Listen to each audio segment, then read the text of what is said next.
Welcome to Ramana's edu zone YouTube channel. ఇంకా ఈ ఛానల్ని ఎవరైనా సబ్స్క్రైబ్ చేయకపోతే దయచేసి సబ్స్క్రైబ్ చేసుకోగలరు. మనం ఈ వీడియోలో ఏపీ హిస్టరీకి సంబంధించి కొన్ని ప్రీవియస్ క్వశ్చన్ గురించి ఎగ్జామినేషన్ పాయింట్ ఆఫ్లో చర్చించుకుందాం. అందులో ఇక్కడ గమనించినట్లయితే ఇక్కడ శాలంకాయనులు సో శాలంకాయల గురించి కానీ మనం డిస్కస్ చేసినట్లయితే సో గతంలో అడిగిందంటే వీళ్ళ కులదైవం. సో వీరి కులదైవం ఏంటి మనకి ఇక్కడ చిత్రరథస్వామి. చాలాసార్లు అడిగాడండి చిత్రరథస్వామి. సో చిత్రరథస్వామి అంటే ఎవరో కదండి, సూర్యుడు. సో వీరి కులదైవం అంటే శాలంకాయలు యొక్క కులదైవం అంటే మనకు చిత్రరథస్వామిని మనం గుర్తుపెట్టుకోవాలి. అదేవిధంగా వీరి యొక్క రాజలాంఛనము సరిగ్గా మనకు నంది. సో నంది అంటే మనం ఏమంటాం, వృషభం అని గుర్తుపెట్టుకోవాలి. అయితే వీరు వచ్చేసరికి శైవ మతాభిమానులుగా మనం గుర్తుపెట్టుకోవాలి. సో ఇక్కడ మొదటి వరుసరికి శైవ మతాభిమానులు, సో తర్వాత వరుసరికి వైష్ణ మతాభిమానులుగా మనం ఎగ్జామినేషన్ పాయింట్ ఆఫ్లో గుర్తుపెట్టుకోవాలి. అయితే ఇక్కడ మనం బాగా గుర్తుపెట్టుకోవాల్సిన విషయం ఏంటంటే ఈ శాలంకాయంలో పరిపాలించిన మొదటి రాజు ఎవరు మనకు అంటే విజయదేవవర్మ. ఎవరండి? విజయదేవవర్మ. అయితే ఇక్కడ ఇతను మొట్టమొదటిసారి శైవ మతాభిమాని కాబట్టి ఇతను ఏమంటే ఇతని బిరుదు అంటే పరమ మహేశ్వరుడు. తర్వాత రాజులు కొందరు వైష్ణవ మతాన్ని కూడా పాటించారు. అందువల్ల వాళ్ళు ఏమన్నారంటే మనకు సో పరమ భాగవతులుగా పిలువబడ్డారని గుర్తుపెట్టుకోవాలి. ఎవరు మనకు శాలంకాయంలో సరికి సో మొదటి రాజులో ఒకే శైవ మతాన్ని ఆదరించారు. అదేవిధంగా తర్వాత రాజులు ఏంటంటే వైష్ణవ మతాన్ని ఆదరించాలని మనం గుర్తుపెట్టుకోవాలి. ఎవరైతే శైవ మతాన్ని సో ఆరాధించారు వారిని పరమ మహేశ్వరులుగా, అదేవిధంగా ఎవరైతే వైష్ణవ మతాన్ని అభిమానించారు వాళ్ళ సరికి పరమ భాగవతులుగా పేర్కొన్నట్లు గుర్తుపెట్టుకోవాలి. ఈ శాలంకాయ రాజుల కాలంలోనే బౌద్ధ మతం ఏమైంది, క్షీణించిందిగా గుర్తుపెట్టుకోవాలి. బౌద్ధ మతం ఏమైంది, పూర్తిగా క్షీణించినట్లుగా మనం గుర్తుపెట్టుకోవాలి. ఇక్కడ శాలంకాయన్ అంటే ఏంటంటే వీరి యొక్క గోత్రనామము. గోత్రనామంగా మనం గుర్తుపెట్టుకోవాలి. అదే వీరి యొక్క రాజధాని అంటే మనకు వేంగి. సో వేంగిని పరిపాలించినటువంటి రాజులు మనకు శాలంకాయలని గుర్తుపెట్టుకోవాలి. సో నెక్స్ట్ మన గతంలో అడిగినటువంటి బిట్ ఏంటంటే మనకు భైరవకొండ గుహాలయాలు. సో ఇప్పుడే మనం చెప్పుకున్నాం. సో గుహాలయాలు అంటే ఆంధ్రప్రదేశ్లో గుహాలయాలు అంటే మనకు గుర్తురాల్సిన రాజవంశం ఏంటంటే ఎవరయ్యా? విష్ణుకుండినుడు. సో ఈ భైరవకోన లేదా భైరవకొండ గుహాలయాలు తొలగించింది కూడా విష్ణువులను మనం విష్ణుకుండిలను గుర్తుపెట్టుకోవాలి. అయితే ఇక్కడ మొత్తం సరికి ఎన్ని గుహలు ఉన్నాయి మనకు? ఇది ఇంపార్టెంట్. 8 గుహలు ఉన్నాయి. సో 8 గుహలు కూడా ఎవరికి సంబంధించినట్టు మనకు శివుడి యొక్క గుహలుగా మనం తెలుసుకోవాలి. సో ఈ భైరవకొండ లేదా భైరవకొండ గుహలు ఎవరికి సంబంధించినట్టు మనకు విష్ణుకుండిలుగా మనం గుర్తుపెట్టుకోవాలి. అయితే ఈ విష్ణుకుండిని యొక్క అధికార భాష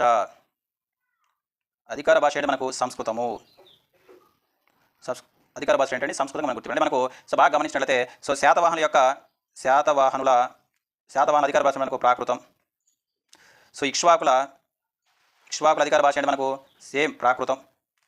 సరే మనకు సో తూర్పు చాళుక్యుల యొక్క అధికార భాష అంటే మనకు సంస్కృతము. అదేవిధంగా మనకు విష్ణుకుండుల యొక్క అధికార భాష కూడా సంస్కృతము. సో మనకు కాకతీయులు అదేవిధంగా రెడ్డి రాజులు యొక్క అధికార భాష కూడా మనకు సంస్కృతం గుర్తు. అంటే కేవలం మనకు శాతవాహన ఇక్ష్వాకుల అధికార భాష మాత్రమే ప్రాకృతము, రిమైనింగ్ అందరిది కూడా సో అధికార భాష అనేది సంస్కృతంగా మనం గుర్తుపెట్టుకోవాలి.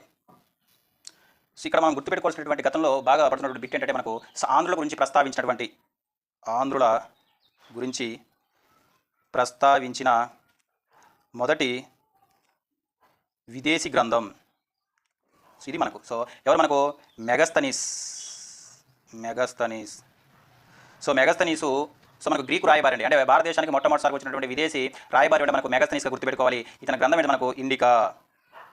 సో ఈ ఇండికా గ్రంథంలో మొట్టమొదటిసారిగా ఎవరి గురించి మనకు సో ఉందంటే మనకు సో ఆంధ్రుల గురించి ఉన్నట్లు మనం ఎగ్జామినేషన్ పాయింట్ ఆఫ్ గుర్తుపెట్టుకోవాలి. అయితే ఇతను ఏమని చెప్పాడంటే ఆంధ్రులకు సో 30 దుర్గలు ఉన్నాయని చెప్పాడు, అంటే కోటలు.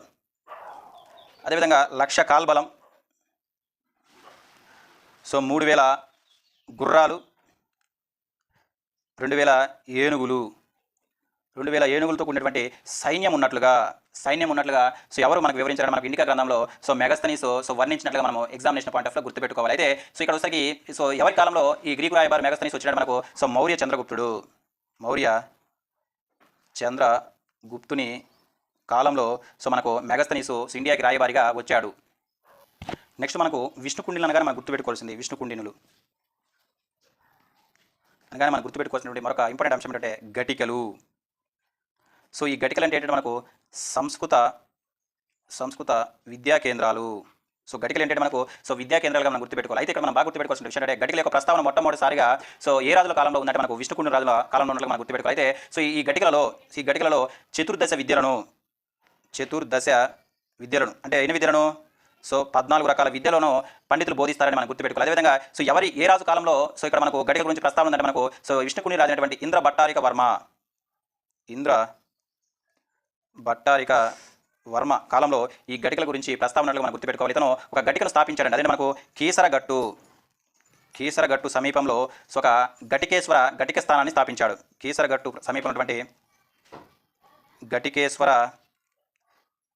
గటిక స్థావరాన్ని ఏర్పాటు చేసిన వ్యక్తి వచ్చేసరికి మనకు విష్ణుకుండిని రాజినటువంటి సో ఇంద్ర భట్టారిక వర్మని గుర్తుపెట్టుకోవాలి. సో నెక్స్ట్ మన గతంలో అడిగినటువంటి బిట్ అంటే మనకు కపోతేశ్వర ఆలయం. ఈ కపోతేశ్వర ఆలయము ఎవరికి సంబంధించింటే మనకు ఆనంద గోత్రికులకు సంబంధించింది. సంబంధించినటువంటి దేవాలయం ఏంటంటే కపటేశ్వర ఆలయం అని గుర్తుపెట్టుకోవాలి. అయితే ఇక్కడ ఎక్కడ మనకు సో నరసరావుపేట సమీపంలోనే నకరికల్లు మండలంలోనే చేజర్ల గ్రామంలో ఉన్నట్టు మనం ఎగ్జామినేషన్ పాయింట్ ఆఫ్ గుర్తుపెట్టుకోవాలి. అయితే సో ఈ కపటేశ్వర ఆలయం మొట్టమొదటిసారి ఎలా ఉండేదంటే మనకు సో బౌద్ధ క్షేత్రం అండి. చాలా ఇంపార్టెంట్. బౌద్ధ క్షేత్రం అంటే మనకు ఈ కపోతేశ్వర ఆలయం మొట్టమొదటిసారి ఎలా ఉంది మనకు బౌద్ధ క్షేత్రంగా ఉంటే తర్వాత ఇది ఎలా మారింది మనకు శైవ క్షేత్రంగా మారినట్టు మనం గుర్తుపెట్టుకోవాలి. చాలా ఇంపార్టెంట్. శైవ క్షేత్రం అంటే ఈ కపోటేశ్వర ఆలయం అనేసరికి బౌద్ధ క్షేత్రం అయితే దాన్ని ఎలా మార్చి మనకు శైవ క్షేత్రాలుగా మార్చినట్లు గుర్తుపెట్టుకోవాలి. అయితే ఈ కపోటేశ్వరాలను నిర్మించిన రాజు ఎవరంటే మనకు సో ఆనంద గోత్రిక రాజు అయినటువంటి దామోదర వర్మని గుర్తుపెట్టుకోవాలి. ఈ దామోదర వర్మ ఒక శాసనం వేశారు. మట్టిపాడు శాసనము. ఈ మట్టిపాడు శాసనం యొక్క ప్రత్యేకత అంటే ప్రాకృతము అదేవిధంగా సంస్కృత పదాలు ఉన్నటువంటి శాసనము మట్టిపాడు శాసనంగా మనము ఎగ్జామినేషన్ పాయింట్ ఆఫ్లో గుర్తుపెట్టుకోవాలి. అదేవిధంగా మన ఇక్కడ బేతంచెర్ల. ఈ బేతంచెర్ల సరే ఎక్కడ మనకు ఆంధ్రప్రదేశ్లోనే కర్నూలులో ఉంది. అయితే ఈ బేతంచెర్ల యొక్క ప్రత్యేకత ఏంటంటే సో ప్రాక్ చరిత్ర కాలం నాటి కాలానికి సంబంధించినటువంటి గుహలకు ప్రసిద్ధి చెందినటువంటి ప్రాంతం మనకి ఏంటంటే మనకు సో ప్రాకు చరిత్ర కాలానికి సంబంధించినటువంటి గుహలు సో ఎక్కడ ఉన్నాయంటే మనకు కర్నూలు డిస్టిక్లోనే బేతంచెర్ల ఉన్నట్లుగా మనం గుర్తుపెట్టుకోవాలి. సో నెక్స్ట్ కానీ మనం గమనించినట్లయితే బృహత్పలాయనల గురించి బృహత్పలాయన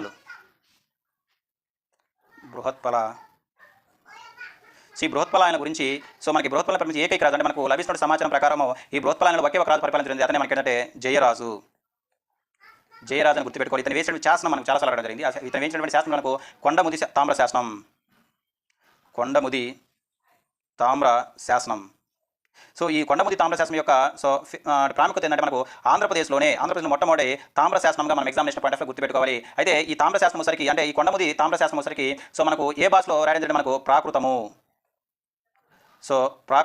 భాషలో వేయించినట్లుగా మనం ఎగ్జామినేషన్ పాయింట్ ఆఫ్ గుర్తుపెట్టుకోవాలి.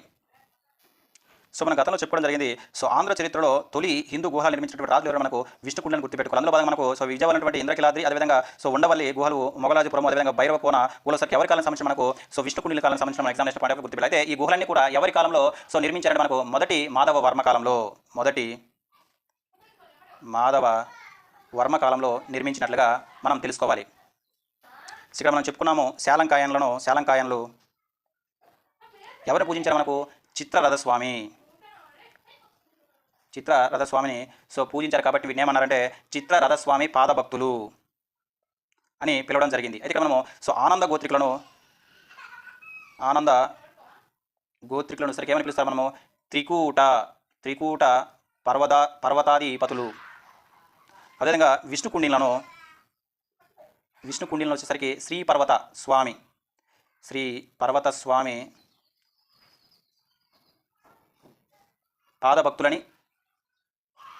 పాదభక్తులని అదేవిధంగా ఇక్ష్వాకులను ఏమని పిలుస్తాం శ్రీ పర్వతీలుగా పిలుస్తారని గుర్తు. అంటే ఇక్కడ శాలంకాయంలో ఎవరిని పూజిస్తారు మనకు చిత్రరథ స్వామి అంటే మనకు సూర్యుడు.